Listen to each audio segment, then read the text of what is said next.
kahit sa likod ka man o nasa harap ka, ay makikita mo lahat ng mga windmill na nakapaikot sa'yo dito. Talagang nakakamangha yung lugar kasi first time din namin napuntahan yung mga lugar na ganito.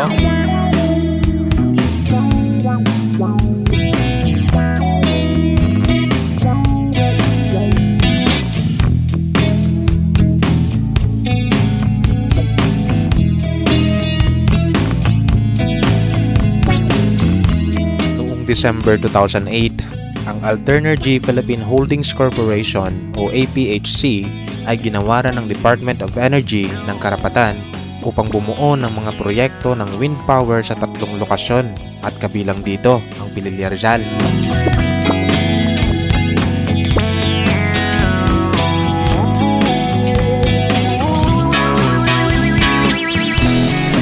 Dito tayo sa Biner. Ito. At ngayong araw, samahan nyo kami para bisitahin ang windmill farm na matatagpuan sa Pililla Rizal. Tara!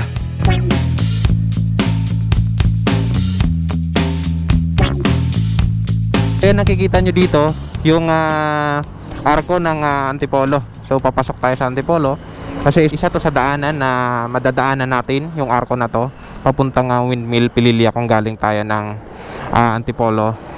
Kaya dito tayo magsisimula. Meron tayong tatahakin na 1 oras at 9 na minuto papuntang Pililla Rizal. Nakikita natin dito sa Google Map na meron pa tayong 38 kilometers.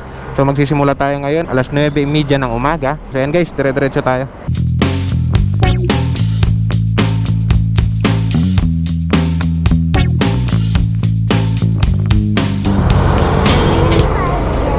Ano?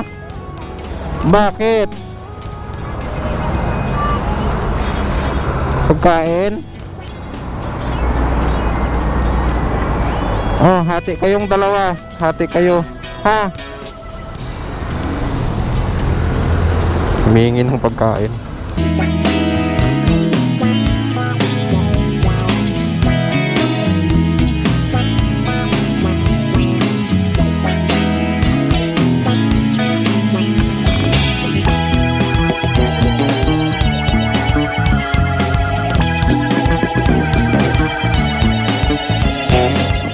Meron doon nakikita guys na Rail Cove Resort na daanan namin. May resort pala dito. Hindi ko nakita sa drone. Pero okay lang yan. Diretso tayo guys. Diretso tayo. Wow, grabe, ang ganda dito. Parang nasa drone yung dating.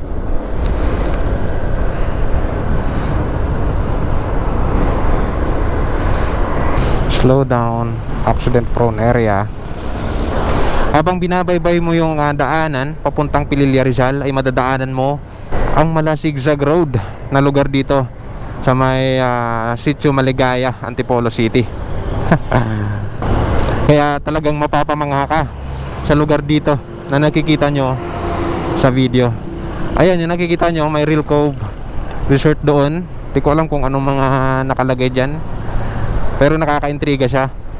Kaya possible na next time yan yung i-feature natin. Baka sakaling maganda dyan, makita nyo rin at maituro ko sa inyo kung paano at kung ano yung mga attraction dyan sa loob. Hanggang ngayon, tuloy-tuloy pa rin yung takbo natin papuntang Pililla Rizal. Pero hindi ka magsasawa sa daanan na nakikita nyo dito, kasi grabe magaganda yung mga kon dito. Makikita nyo habang binabaybay mo yung daanan papuntang Pililla Rizal. Ito pala yung entrance ng Rail Cove Resort. Siguro mataas yun dyan sa loob, pero sa pangalan niya Rail Cove, not sure kung parang wala akong idea kung ano ba talaga yung nasa loob dyan. Kaya nakaka-intriga talaga siya. Kaya guys, tuloy-tuloy lang tayo. Medyo malayo pa. Meron pa tayong 51 minutes na natitira para marating yung Pililla Rizal, Morong Rizal. Andito tayo ngayon. Makikita natin yung CMM Restaurant dito sa Morong Rizal. At dumaan muna kami dito para kumain ng agahan at tanghalian. Sige, pasok tayo guys. So, dumaan muna kami dito sa Morong. Meron kami nakita dito ang nakainan na merong kalderitang kambing. Talagang 150 ang serve. Okay na. masarap dito guys.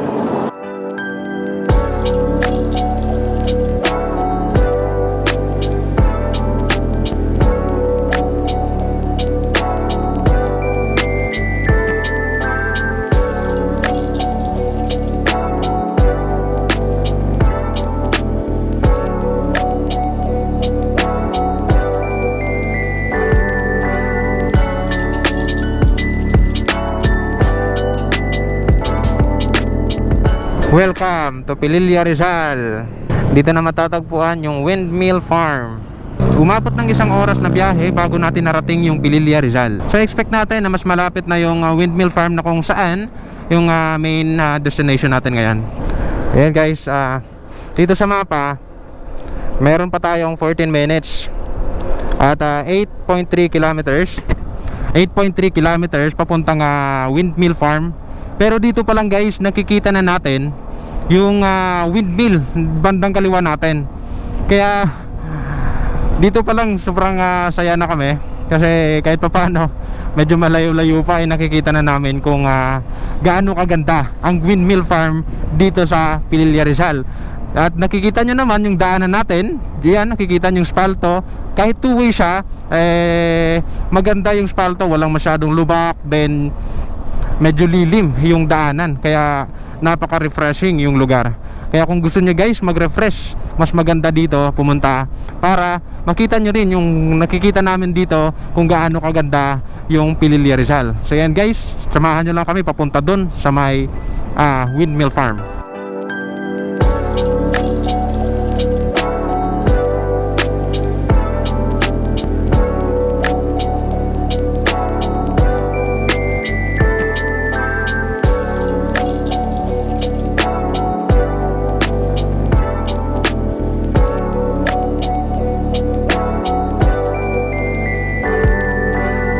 Ang ganda dito. O yan, nakikita nyo dito may magandang tanawin dito sa kanan. Kaya talagang napakaganda at napaka-refreshing ng lugar. Pero medyo ingat tayo dito kasi yung daanan natin ay 2 lane lang. Kaya yung mga kasalubong natin ay medyo dikit sa atin. Pero guys, dire-diretso lang dahil dito pa lang nakikita na natin yung Windmill Farm. Dito, pinapakaliwa tayo ni mapa. Baka ito na yon.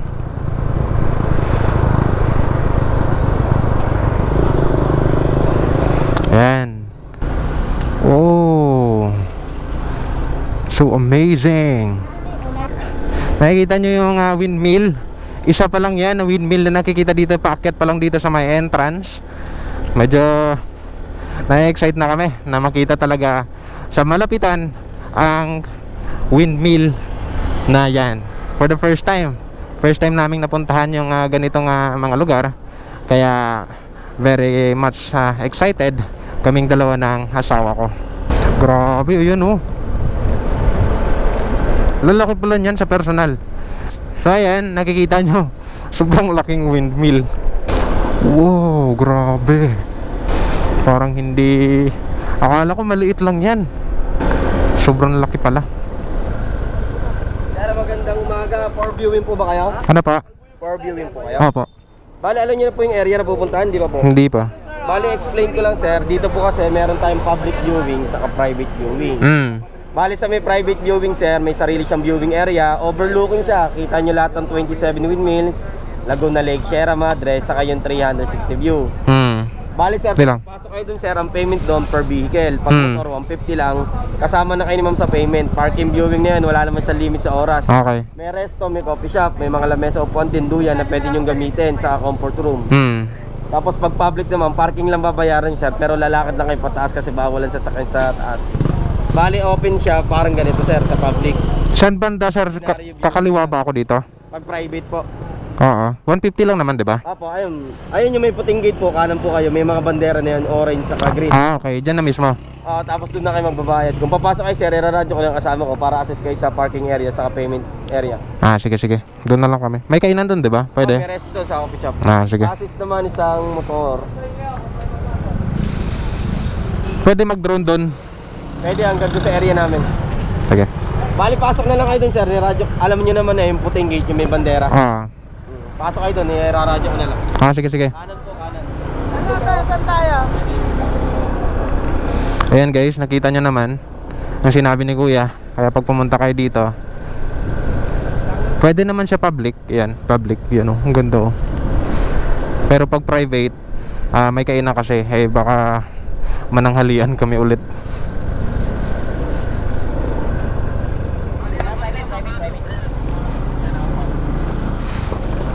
Saan boss?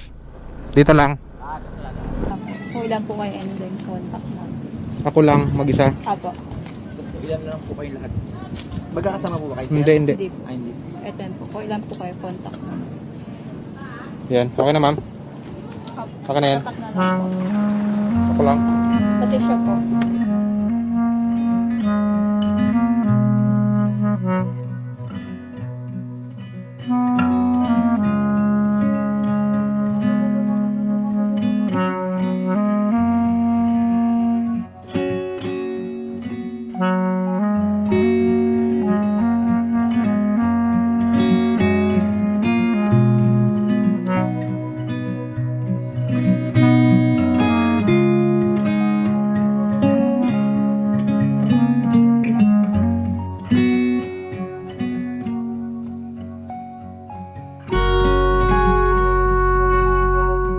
Andito tayo ngayon sa Windmill Farm dito sa Pililla Rizal. Kakarating lang natin dito sa may Windscape Private Resort yata to, kung saan magbabayad tayo ng 150 na parking fee.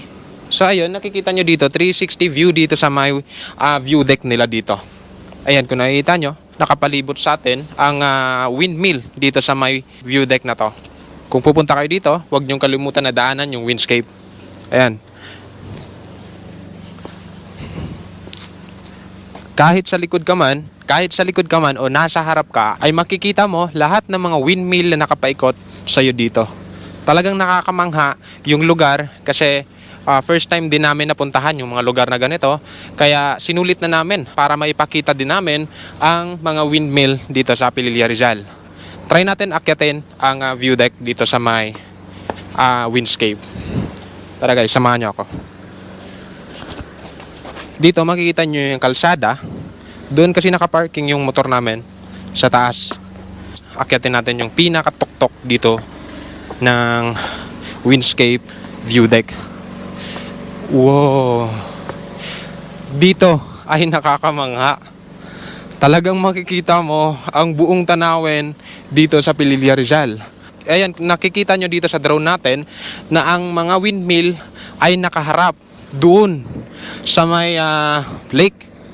Not sure kung Laguna Lake yung lake na yan na nakaharap dito sa atin, na nakikita natin dito sa video. Doon nakaharap ang lahat ng mga windmill. Simula dito hanggang doon ay doon nakaharap ang windmill. So expect natin na yung hangin ay galing doon papunta rito. Kanina nakita ko sa weather forecast, cloudy ang weather forecast dito sa may Pililla Rizal. Kaya expect natin na ganito yung temperatura dito, na medyo mainit at medyo malamig.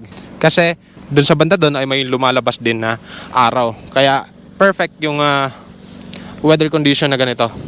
Kasi talagang hindi siya mainit. Kasi kung natsyempuhan natin na mainit yung panahon, mainit yung lugar na to kasi nasa taas tayo ng view deck. Pero dahil nasa harapan natin ang lahat ng mga windmill, ay nakakawala ng pagod at nakakatanggal stress yung mga lugar na katulad nito. Kaya kung pupunta kayo dito sa Pililla Rizal, maliban doon sa pupunta kayo sa public na view, ay mainit doon kasi walang silungan, daan din kayo dito sa may Windscape kung saan private resort yata to, kasi may mga cottages sila na inuupahan.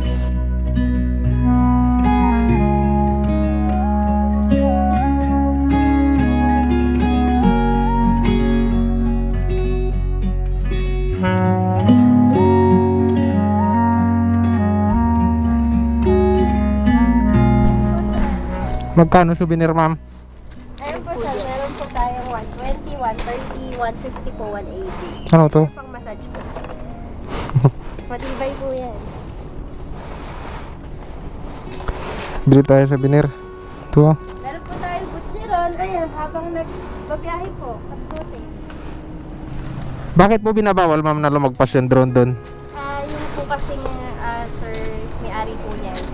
private company. Okay. And then po, lahat po, kung mapapansin niyo po, may mga guards na po siya sa Okay. prefer po na may makita po sila na, even yung flying kite po, hindi po nila. Okay.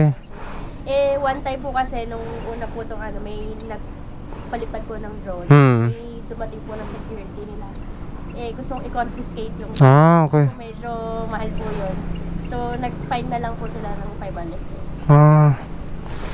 Kaya dito lang ako nagbanda. Opo, kaya sabi ko po, pakisabi na lang, pwede mag-fly ng drone. Kasi yung iba nakikita ko sa vlog, doon talaga mismo sila sa gilid nagpapalipad. Yung kung iba po na kakatakas, siyempre po mahirap na po yung risk. Oo. Siyempre po, hindi pa po biro yung presyo ng drone. Kung yung confiscate yan, mahal din yan. Kaya po, ingat din po kasi siyempre, bilang customer po kaya nga. malungkot yun. Oo. Wala din po kami pamalit ng drone. Mas maganda na sabihan agad. Opo. Sige po. Sige po, salamat. Okay na po. Klase ko pa po. Sige. So yun guys, narinig nyo kay ma'am na nagbebenta dito sa Myland Windscape na pinagbabawal na yung drone dito na pag dun mismo sa may malapit sa windmill.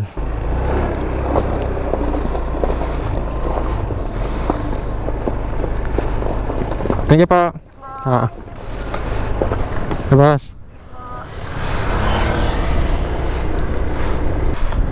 Nalaman natin dun sa kay ate sa Windscape na bawal magpalipad ng drone dito sa may malapit mismo sa windmill kasi may mga guard dito na i-confiscate yung drone natin. So mas maganda kung magpapalipad kayo dito lang mismo kayo sa may labas o di kaya dun mismo kayo sa may Windscape para kahit papano masabihan kayo. Mahirap na kasi, ang mahal din ng drone natin, kaya mas maganda na nag-iingat tayo.